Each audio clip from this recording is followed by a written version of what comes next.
নমস্কার বন্ধুরা, কেমন আছো সবাই? আমার নতুন আরেকটি ভিডিওতে তোমাদের সকলকে স্বাগত জানাই। তো বন্ধুরা, তোমরা অনেকেই আমাকে কিন্তু মেসেজে বলো, প্রায় অনেকেই বলো, আর তারপরে রাস্তাঘাটে যাদের সঙ্গে দেখা হয় অনেকেই বলে তোমাকে না শাড়ি পরলে বেশি সুন্দর লাগবে, সত্যিই তো তুমি খুব সুন্দর, এরকম বলে। জানি না আমি সুন্দর কিনা, তবে হ্যাঁ, শাড়ি কিন্তু আমিও পরতে ভালোবাসি বন্ধুরা। আর তোমরা অনেকে যারা বলো দিদি তুমি সবসময় ম্যাক্সি পরে থাকো কেন, একটু শাড়ি পরলে তোমাকে সুন্দর লাগবে, না গো, আমি কিন্তু শাড়ি পরি বা শাড়ি পরতেও ভালোবাসি। আর আমি কিন্তু শাড়ি অনেক পরেওছি। তো তার থেকেই ভাবলাম কিছু ছবি তোমাদের সঙ্গে শেয়ার করি। যারা আমাকে ভালোবাসো, আমাকে শাড়িতে দেখতে চাও, তাদের জন্য কিন্তু এই ভিডিওটা। আর যারা আমাকে পছন্দ করো না, আমাকে দেখতে চাও না, প্লিজ তারা স্কিপ করে যেও ভিডিওটা। তো যাই হোক, আমার যে সমস্ত আমার ভালো বন্ধুরা আছে যারা আমাকে ভীষণ ভালোবাসে, আজকে তাদের কথা ভেবেই আমার কিছু শাড়ি পরার ফটো তোমাদের সঙ্গে শেয়ার করছি। আমি তখন এদিক ওদিক যেখানেই যেতাম না, আমি খুব শাড়ি পরতাম, ভীষণ ভীষণ শাড়ি পরতাম। তবে হ্যাঁ, ইদানিং করে শাড়িটা আর খুব একটা পরা হয় না। অনেক কারণও আছে। কারণ এখন না শাড়িটা পরলে আমার কেমন একটা চিন্তা হয়, শাড়িটা নষ্ট হয়ে যাবে, তাকে ধুতে হবে, তাকে মার দিতে হবে, এক্সট্রা খাটুনি, এটা তো ভাবি। তারপর শারীরিক কিছু সমস্যার জন্য শাড়ি পরতেও প্রবলেম হয়। তো যাই হোক, তার ভিতরেও কিন্তু আমি শাড়ি পরি। শাড়ি পরতে আমি ভীষণ ভালোবাসি। আর তখন শুধু শাড়িই পরতাম, খুব কম চুড়িদার কুর্তি এগুলো পরতাম। আর বিশেষ করে শাড়িটা পরার উদ্দেশ্য হচ্ছে বরমশাই, ওই যে তোমাদের দাদা, বরমশাই বলো আর কর্তামশাই বলো, ভীষণ কিন্তু আমাকে শাড়ি পরাতে দেখতে ভালোবাসে। আর ও কিন্তু আমার শাড়ি যখনই পরি, ওই কিন্তু আমার কুচি ধরে দেয়। আর ও কিন্তু সুন্দর কুচি ধরতে পারে। আর ও না ধরলে আমি ঠিক শাড়িটা গুছিয়ে পরেও উঠতে পারি না।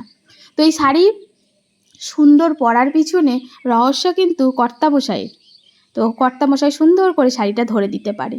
তো যাই হোক, এই যে এতগুলো শাড়ি পরার ফটো তোমাদের সঙ্গে শেয়ার করলাম। এখন যারা বলো দিদিভাই তুমি শাড়ি কেন পরো না, শাড়ি পরলে সুন্দর লাগবে, এখন তোমরাই বলো তো, শাড়ি পরে কি সত্যিই আমাকে ভালো লাগছে? অবশ্যই কিন্তু কমেন্টে জানাবে কিন্তু বন্ধুরা। তো এই যে আমি কিন্তু প্রত্যেকটা শাড়ি দেখবে পরি। আমার শাড়িটা কিন্তু সিম্পল। আমার শাড়ি খুব একটা গর্জেস পাবে না। আর খুব আমি দামি শাড়ি কিনতেও পারি না। যেমন যতটুকু বরমশাই কিনে দিয়েছে, আমি তাতেই খুশি। আর সেইগুলোই পরলে আমি খুব খুশিও হই। এই যে তোমাদের সিম্পল ঘরের মেয়ের মতনই ভাবতে পারো। তো অনেকেই আমাকে রাস্তায় দেখলেই বলে টুকু তোমাকে আমার মেয়ে মতন লাগে। এই কথাটা শুনতে আমার খুব ভালো লাগে। তো যাই হোক, আমি তোমাদের ঘরের মেয়ে হতে পেরেছি। এই যে 3 মিনিট 4 মিনিট ভিডিওতে অনেকের মন কাটতে পেরেছি, আবার অনেকের কাছে ভালো হতে পারিনি।